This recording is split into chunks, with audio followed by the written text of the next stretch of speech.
estamos en el capítulo 11 de Apocalipsis y estamos casi pasando la mitad, vamos un poquito más de la mitad de Apocalipsis ya. Es increíble, ¿no? ¿Cómo empezamos Apocalipsis y ya estamos un poquito más de la mitad? Y estamos haciendo una observación versículo tras versículo, palabra tras palabra. Y si se dan cuenta, hemos estado nosotros aprendiendo poco a poco, porque digo hemos, porque yo también he estado aprendiendo mucho de lo que la palabra del Señor nos está enseñando. Usted tiene toda la autoridad de hacer apuntes en los lados o rayar su Biblia. Yo la tengo rayada, marcada. Que estábamos en el trabajo y luego me dice un joven que se llama Alejandro, me dice: hey, ¿por qué raya la Biblia? No se debe de rayar ningún libro. ¿Qué no le dijeron en la escuela? Pero, hermano, mi Biblia está cayendo a pedazos, pero no puedo soltarla porque tengo muchos apuntes, muchos apuntes. Dios es bueno, amén. Vamos a pedirle al Señor que Él lleve esta predicación hacia nuestros corazones, que por medio del Espíritu Santo podamos nosotros entender y absorber las porciones de la palabra que Él nos da ahora en este día. Padre, en el nombre de Jesús, amén, amén. Estamos en el capítulo 11 de Apocalipsis y estábamos relatando sobre los dos testigos, amén. La semana pasada solamente es algo superficial donde vamos a pasar, ¿ok? Entonces estábamos sobre los dos testigos, algo rapidito. Hay una, dice el versículo 11, el capítulo 11 del versículo 1 de Apocalipsis, dice así: en el nombre del Padre, del Hijo y del Espíritu Santo. Entonces me fue dada una caña semejante a una vara de medir, y se me dijo: levántate y mide el templo de Dios y el altar y a los que adoran en él. El versículo 2 dice: pero el patio que está afuera del templo, déjalo aparte y no lo midas, porque ha sido entregado a los gentiles y ellos hollarán la ciudad santa 42 meses. Entonces, ahí miramos el pueblo de Dios y los gentiles. Ahora sí, aquí la palabra de Dios nos está explicando que ahora regresa, esto estaba escrito para el Nuevo Testamento, pero la palabra de Dios aquí en el versículo 2 dice que nos regresa hacia atrás. Ahora es el Antiguo Testamento. Acuérdense que el pueblo de Dios es simplemente de Dios, el único que Dios lo puede defender y va a destruir absolutamente todos los gentiles. Ahora se refiere a los gentiles, no está hablando de nosotros. Ahora, en el pueblo, en el Antiguo Testamento se refería a los gentiles, aquellos que no eran judíos. Acuérdese de eso, aquellos que no pertenecían al pueblo de Israel. En el capítulo 11, la iglesia ya no está. Usted y yo podríamos decir: bueno, somos gentiles nosotros, pastor. Yo le voy a decir: mire, usted ya no es gentil. ¿Por qué? Porque la palabra de Dios dice: ni griego, ni judío, ni esclavo, ni libre, todos somos hijos del Rey, aquel que haya aceptado al Señor Jesucristo en su corazón, y usted ya tiene una vida nueva. Entonces, ¿por qué aquí refleja la palabra, empieza a dividir a los gentiles afuera en el patio? Bueno, es porque el anticristo ya va a estar preparando todo. Acuérdense que le dije la semana pasada que en el lugar donde los musulmanes están, ¿quién ha ido a Israel? Hermana Paula, hermano Arturo, han ido a Israel. ¿Llegaron al Domo de la Roca? ¿Sí? Entonces ahí no se puede orar por Jesús. No se puede pronunciar el nombre de Jesús. Y de este lado están los musulmanes pensando en que ahí Mahoma, su profeta, ascendió al cielo. Entonces ese Domo de la Roca está separado por los musulmanes y los judíos o judio-cristianos o judíos ortodoxos. Déjeme le digo, está separado. ¿Quién lo va a juntar? Bueno, va a ser una alianza. El anticristo lo va a juntar y va a permitir que ahí sea el templo, el último templo aquí en la tierra, porque el otro templo va a bajar, va a descender. Y ya no vamos a tener templo, pero el último templo es el Señor estableciendo la nueva Jerusalén aquí en la tierra. Entonces, si hablamos de esto, en el versículo 2, es que nada más para poder, ráyele ahí y póngale. Esto es para ahora sí, el rechazo de los gentiles de Dios. Dios ahora sí rechaza a todo gentil, aquellos que se hayan quedado. Esta es la gran tribulación. Ya se quedaron todos aquí por 3 años y medio. ¿Ok? Y ya bueno, empieza a describir el versículo 3 y daré a mis 2 testigos, estos son mártires, y simplemente estos son los 2 olivos, y empieza a describir más, y andarán sobre la tierra y mirarán milagros. Ellos podrán hacer que caiga fuego del cielo y sean consumidos aquellos que los quieran herir. Entonces ellos van a parar el sol, ellos van a parar la lluvia, y va a haber sequía.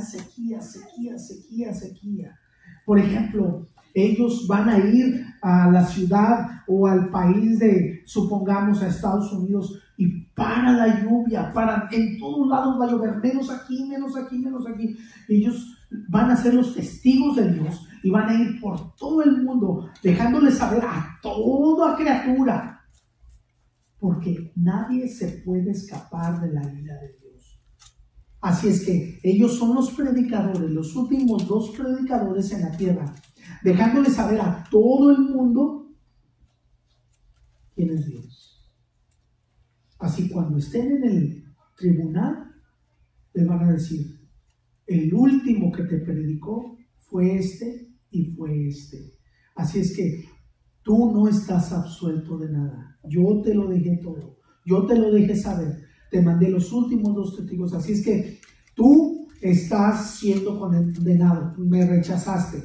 Esto es la gran tribulación.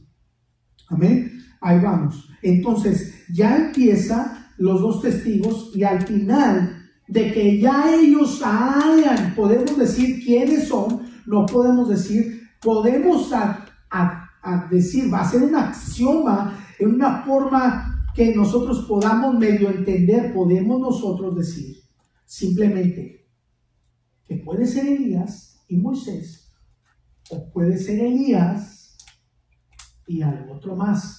No nos dice la palabra, y cuando no nos dice, nosotros debemos de callar. Entonces, pero posiblemente es Elías, uno de los 2 testigos. Y luego, entonces, después de predicar en todo el mundo, ellos serán muertos en la ciudad de Jerusalén. Hasta ahí van a llegar.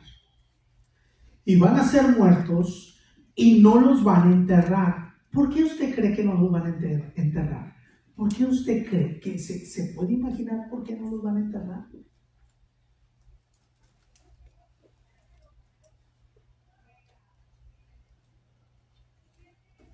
Porque si para ellos se les escapó Jesucristo,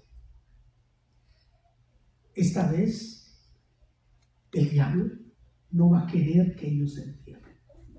A ver, que todas las cámaras sean puestas y dejarle saber al mundo que estos hombres, aunque tenían poderes solamente de Dios y que podían parar la lluvia, que descendía fuego, las aguas se convertían en sangre y sean contaminadas.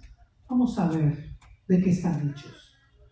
Aquí les voy a demostrar, supongamos Satanás, de qué están hechos estos hombres.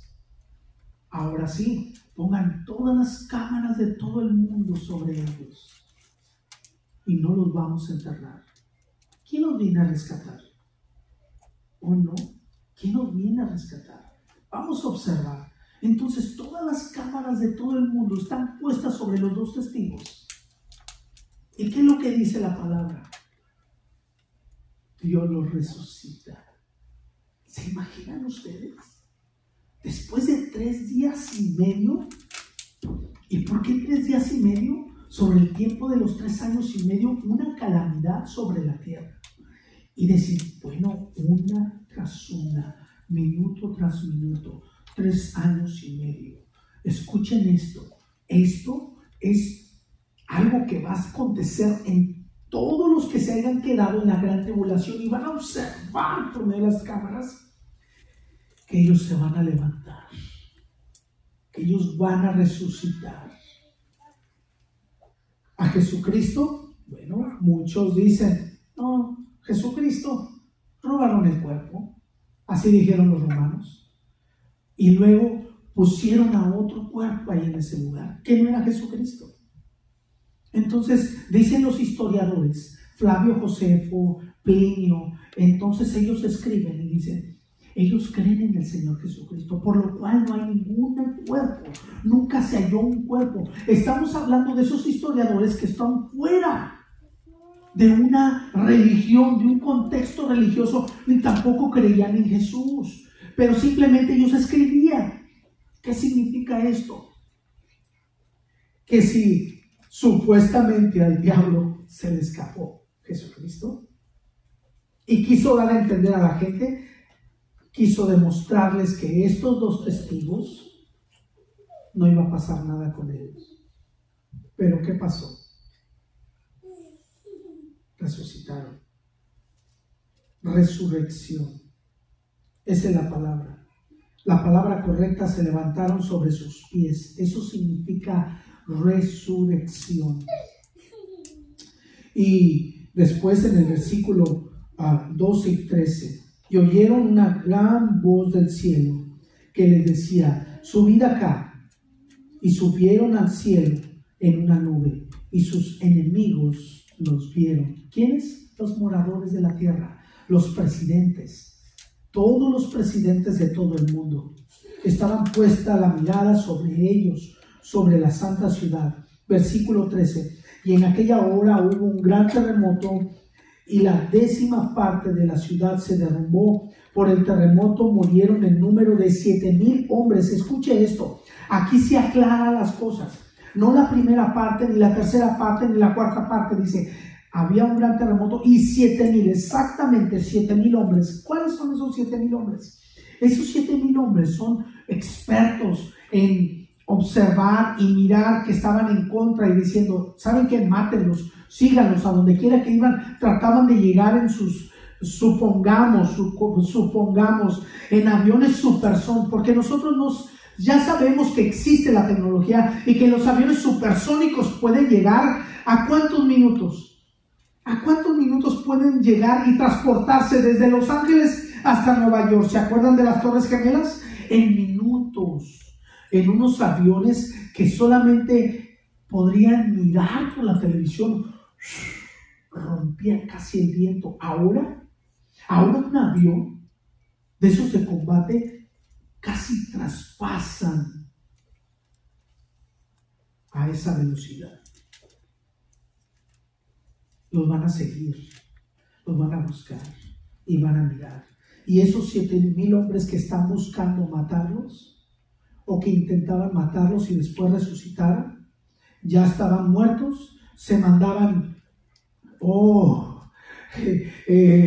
supongamos, te voy a enviar regalos, Europa acá, de aquí a allá, bravo, ya murieron. Aquellos 2 hombres que nos castigaban, ya murieron, ya no están.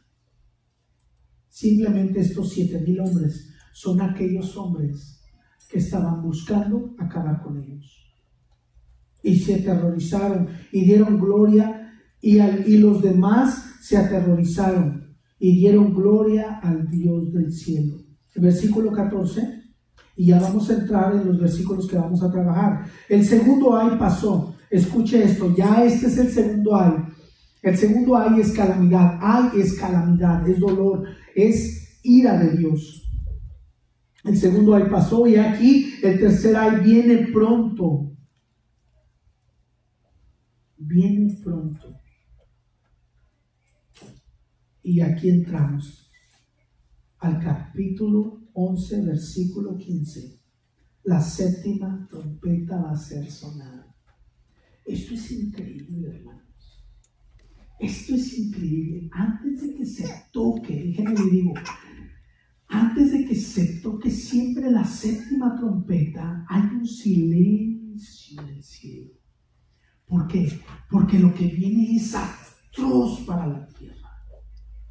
Lo que viene es un terror hacia la tierra. Un grandísimo terror. ¿Por qué? Porque Dios es grande en misericordia, lento para la ira. Él no dice que no tiene ira. Dios tiene ira, pero es grande en misericordia. ¿Por qué cree que su misericordia me alcanzó? Porque posiblemente, si yo anteriormente hubiera, aunque conocía las cosas del Señor, si Él no hubiera sido tan misericordioso, posiblemente años atrás yo hubiera sido muerto.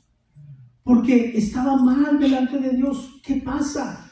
Su misericordia me alcanzó. Su misericordia lo alcanza. Su misericordia lo alcanza. Amén. Es grande en misericordia y lento para la ira. Él esperó, Él es paciente. Aquellos hermanos que se desesperan y no esto y no lo otro, no, hermano, escuche, nosotros debemos de ser como nuestro Señor Jesucristo, lentos, tranquilos, no se airen.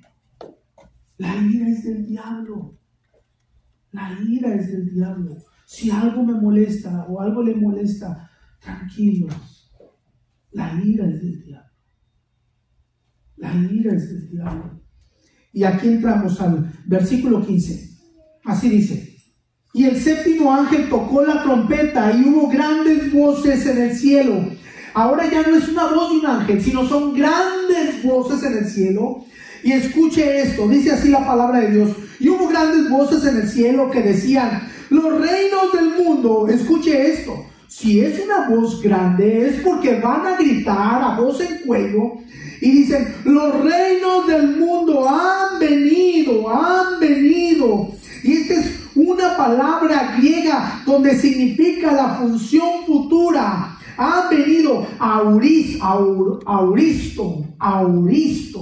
Y es una palabra que se usa en la que han venido a ser. No eran de ellos, no eran, estos reinos no eran de ellos. Pero estos reinos son del Señor. Entonces, si eran del Señor, ¿quién los tenía? Si eran del Señor, ¿quién tenía estos reinos? Sí, Satanás. Satanás anda como león rugiente buscando a quien devorar. ¿Sí? ¿Quién era este? El que los tenía, Satanás, el usurpador. ¿Quién era este? También se le llama el falso profeta. ¿Quién era este? Bueno, el enemigo. ¿Quién era este? Se le menciona por muchas formas. ¿Y quién se los entregó? ¿Quién usted cree que le entregó el poder a ese espíritu? Adán. A Adán se le dio el poder de juzgar la tierra. Adán le entregó el poder a Satanás de que manejara su vida. Adán le entregó la llave que Dios le había entregado a él. Adán simplemente se echó atrás y dijo: adelante tú. Adán. Es por eso que toda la Biblia, diga lo que digas, la historia que cuentes, todo es referente a nuestro Señor Jesucristo. Todo es referente a nuestro Señor Jesucristo. Así sea desde principio hasta fin. ¿Quién era el Mardoqueo? Nuestro Señor Jesucristo. ¿Quién era la columna de fuego? ¿Quién era esa nube? Nuestro Señor Jesucristo. Cada parte. El hermano subió una niña tocada por el Espíritu Santo, reflejando desde el principio hasta el final de Apocalipsis, y cada libro era representado a nuestro Señor Jesucristo. Es por eso que cualquier historia que uno cuente de la palabra es nuestro Señor Jesucristo glorificándose en cada una de las historias y la vida de la palabra de Dios. Amén. Los reinos del mundo han venido a ser de nuestro Señor Jesucristo, de nuestro Señor y de su Cristo. Y aquí la palabra es Kyrios. Acuérdense, estamos teniendo los viernes el estudio de Filipenses. Aquel nombre que es sobre todo nombre, y se le dio un nombre. ¿Qué nombre se le dio? Jesucristo el Señor, Kyrios en griego. Kyrios, el Señor Jesucristo. De Él son los reinos, que es el Rey. Pero aquí se le llama en plural. ¿Por qué? Porque son muchas naciones y se han repartido por todo el mundo. Dice, y Él reinará por los siglos de los siglos. Aquí estamos hablando de una eternidad. Esta es una alabanza por la soberanía de Dios. ¿Quién es Dios? Él es Dios soberano, soberano por todos los tiempos. Es una alabanza al Dios soberano. Entonces, del 15, 16 y 17 es una alabanza completa. No deja de cesar la alabanza. ¿Por qué no deja de cesar la alabanza? Porque aquí ya no hay silencio. ¿Por qué? Porque nuestro Señor Jesucristo ya toma el mando completo. A partir del capítulo 11 en adelante, ya nuestro Señor Jesucristo manda, es comandado completamente. Ya no manda a sus ángeles. Ahora soy yo. Ahora soy yo quien yo soy, el que voy a dejarles saber quién soy. El versículo 16. Y los 24 ancianos, ¿se da cuenta? Es una alabanza por la soberanía de Dios. Es una alabanza por la soberanía de Dios. Lucas 4:5. Escuche esto. Esto es importantísimo. Lucas. Y le llevó el diablo a un alto monte y le mostró en un momento todos los reinos de la tierra. Versículo 6. Y le dijo el diablo, a ti te daré toda esta potestad. ¿Qué le va a dar? Entonces, ¿quién tiene el poder sobre este mundo? ¿Quién es el príncipe de este mundo? Satanás.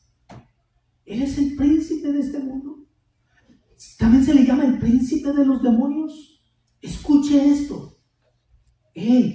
Jesús, mira, a ti te daré toda esta potestad, tentándolo.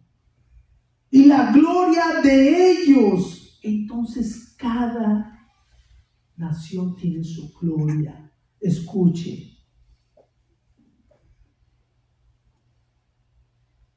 Porque a mí me ha sido entregada. ¿Quién se le entregó? Aquí le preguntó al texto. ¿Quién se le entregó? Dijo el hermano. Abraham se le entregó. Y a quien quiero, la doy.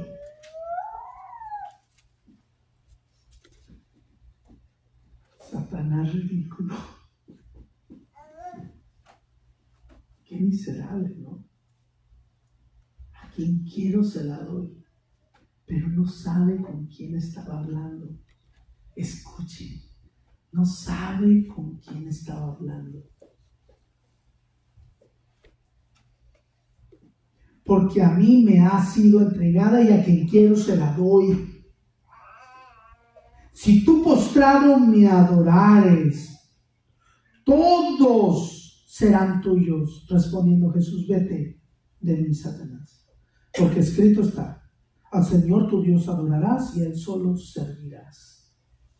Esto no es poderoso, hermanos. Dese cuenta, escuche esto. A veces nosotros leemos la Biblia y dentro de la Biblia hay preguntas que usted le puede hacer. Es por eso que yo me pongo así, tan enojado, tan airado. Es por eso que, ¿por qué? ¿Por qué? Porque el príncipe de este mundo avienta dardos. Y hay veces que van directos o hay veces que las anda agarrando el cristiano los dardos. No, yo no voy a poner así, esto y esto, lo otro. No, hermano, no es así. No es así. No los agarre. Ore. Dios se encargará. Dios se encarga. Dios se encarga. Versículo 17, diciendo: te damos gracias, Señor Dios Todopoderoso, el que eres y que eras y que has de venir. Estamos hablando de una eternidad. Dios está diciendo en esta alabanza, en esta adoración completa: tú eres el Todopoderoso, tú eres el Todopoderoso, el que en la eternidad pasada tú vivías y vives, el que estamos presentes, el que vives hoy y el que ha de venir, tu gloria que va a bajar desde los cielos, la nueva Jerusalén. Estamos esperando. ¿Por qué? Porque ya llegó la hora que cuando nosotros oramos en el Padre Nuestro, venga ¿qué? Tu reino. Aquí ya no se va a orar. ¿Por qué? Porque ya su reino ya está en camino. Es por eso que los 24 ancianos están adorando. No paran de adorar. En cada capítulo del séptimo sello se paran y quedan callados. Dicen que hay media hora de silencio. ¿Por qué? Porque lo que viene a la tierra es atroz. Porque empiezan los ángeles a mover y la situación de los demonios. Hay un ataque demoníaco por toda la tierra. No, esto va a ser imparable. Van a ser miles y millones de demonios que van a estar sobre la tierra. Más los que fueron abiertos sobre la llave del abismo que se le dio a Satanás para que salieran. Hermano, esto es terrible para aquellos que se queden. Pero entonces aquí los ángeles adoran. Dios Todopoderoso. Dios Todopoderoso, el que eres y el que eras, el que ha de venir, porque has tomado tu poder. Es decir,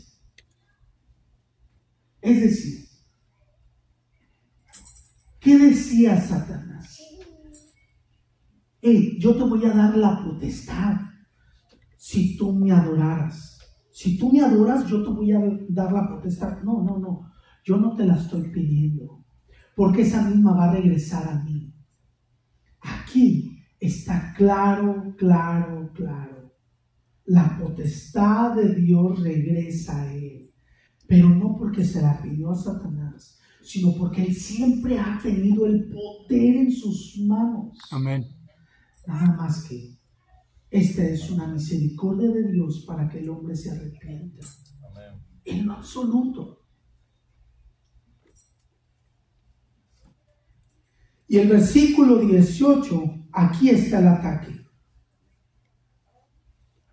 En el versículo 18 es un ataque de furia.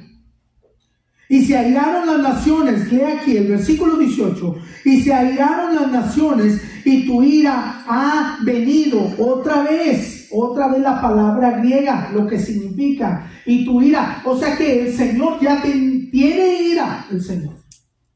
Y tu ira ha venido tu ira. El tiempo llegó, y el tiempo de juzgar a los muertos y de dar el galardón a tus siervos, los profetas, a los santos y a los que temen tu nombre, y a los pequeños y a los grandes, y de destruir a los que destruyen. Es ahí cuando la iglesia ya está arriba, ya quiere su galardón, ya quiere su premio. Los ancianos, todos, absolutamente todos, los discípulos, ya van a entregar los premios. ¿Qué es lo que queremos? ¿Qué decían los niños? Los niños estaban ya listos para recibir el premio el día del viernes. Ya estaban listos para recibir su premio. Estaban ansiosos para que ya les llegara su premio. Así vamos a estar nosotros. Así vamos a estar en los cielos, esperando, ansiosos de recibir el premio. Y así dice, Versículo 19. Y el templo de Dios fue abierto.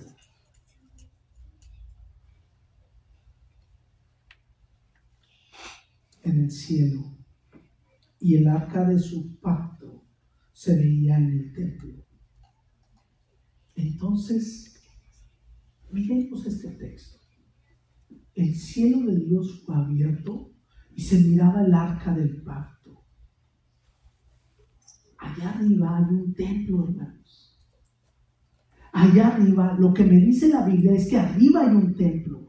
Y el templo que están haciendo acá, que les dio el permiso el anticristo que hicieran el templo, ese templo no es agradable a Dios. No, ese templo no es agradable a Dios. ¿Por qué? Porque el templo que están haciendo en Jerusalén, ese templo es para empezar otra vez los sacrificios, invalidando a nuestro Señor Jesucristo, que ha venido y muerto, el Cordero de Dios, que ha venido por ti y por mí, muerto por ti y por mí, ha muerto para darnos vida. Él es el último Cordero. Entonces los judíos empiezan a tratar de buscar para empezar a hacer los sacrificios. Dice: hey, judíos, esperen, yo voy a abrir el cielo para que miren dónde está el templo, y el arca del pacto está allá, no acá. Está allá, no acá. ¿Qué significa el arca del pacto? Bueno, el arca del pacto la tenían, es un reflejo de un templo en el cielo, en la tierra, y el arca del pacto estaba al final, donde estaba la cortina del templo, antes de pasar la cortina, después de pasar la cortina del templo. Entonces estaba la arca del pacto, y la arca del pacto significa la presencia de Dios. Es la Shekinah de Dios, la misma presencia de Dios, y solamente una persona podía entrar a ese lugar, que era el sumo sacerdote. Entonces, en el cielo ya todos pueden ver, todos tienen acceso libre a la Santísima Trinidad, al Santísimo nuestro Señor Jesucristo. Ahí llegan hasta allá, ya no tienen que uno u otro sacerdote, porque ahora, en el tiempo de los judíos, ya está hasta el sacerdote. Ya tienen los sacerdotes, ya tienen el vestuario, ya tienen absolutamente todo listo para hacer el templo en Israel. Escuche esto: cuando se haga el templo en Israel, la gente esté aquí en la tierra, cuidado, ya está el fin. Ya está el fin. Ya está por ocurrir el fin de los tiempos. Y el templo de Dios fue abierto en el cielo. Y el arca del pacto, de su pacto, se veía en el templo. Y hubo relámpagos y voces, truenos, un terremoto y grande granizo. Ese es nuestro Dios. Ese es nuestro Dios. Es algo impresionante, hermanos, cuando uno empieza a observar todos los detalles que hay en la palabra. Todos los detalles. Absolutamente todos. Lo que usted tiene que hacer y lo que yo tengo que hacer es serle fiel a Dios. Amén. Nada más serle fiel a Dios. Serle fiel a Dios, serle fiel a Dios. Entregar nuestra vida por completo a Dios. Serle fiel. Habacuc 3:17. Apúntelo en un lugar. Siempre recuerde Habacuc 3:17. Es un libro pequeño. Escuche esto. Aunque la higuera no florezca, ni en las vides haya frutos, aunque falte el producto del olivo, y los labrados no den mantenimiento, y las ovejas sean quitadas de la majada, y no haya vacas en los corrales. Con todo, dice, con todo, el versículo 18 dice, con todo, yo me alegraré en Jehová, y me gozaré en el Dios de mi salvación con todo. No importa que se esté cayendo a pedazos. Lo que pase alrededor de nosotros, no importa que se caiga a pedazos. Con todo, Jehová es mi salvación. Él es el Dios de mi salvación. Él es el Dios de mi salvación.